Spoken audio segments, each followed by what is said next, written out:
OEM parts, do your homework, because with labour charges, there is money to be saved out there. However, one area that there's not money to be saved, if you bought one of these brand new, is when it comes to depreciation. The very cheapest examples here in Australia on the used market are asking around about $15,000.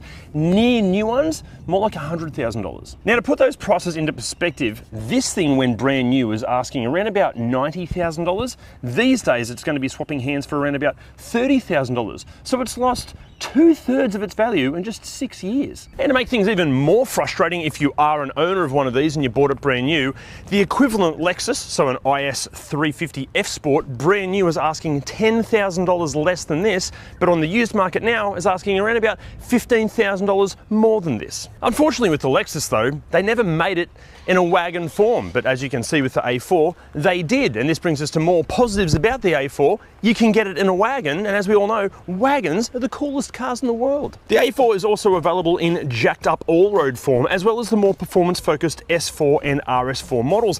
However, we're just going to be focusing on the more, let's say, tame A4s in this video, because really the S and the RS models, they do deserve their own videos. In saying that, however, even in just standard A4 form, these things can come packing some pretty serious firepower. Yes, there have been the more economy-focused mechanical packages available, but this 2-litre turbo with quattro all-wheel drive is incredibly closely related to the mechanical package that you'll find lurking beneath dozens of cars, from the Skoda Superb 206 TSI to even the Porsche Macan. And obviously they all have their inherent differences, and if you're watching this from outside of Australia, you guys had even more engine packages to choose from. But if you do need all the specific details and all of the common problems listed out so it's really easy to refer to, go to redriven.com and check out the free A4 cheat sheet. It's basically the ultimate used A4 buyer's guide. Now, you may have noticed something a little bit confusing with that engine graphic before.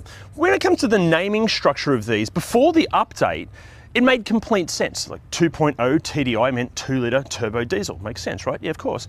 Then after the update, it changed to 40 TDI. Now the TDI part still makes sense, but the 40, apparently that's supposed to represent the power output within a spectrum that the car sits in. I mean, this would be like your local grocery store removing all the labels off your red beans and your pinto beans and your kidney beans and all of the others, and then sticking numbers on them in some kind of legume category.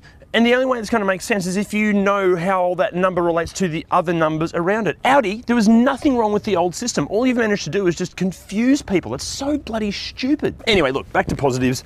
Let's talk about the looks. Now, is it just me, or does it feel like the Audi design team, they design a wagon first, or an Avant as they call it first, and then kind of reverse engineer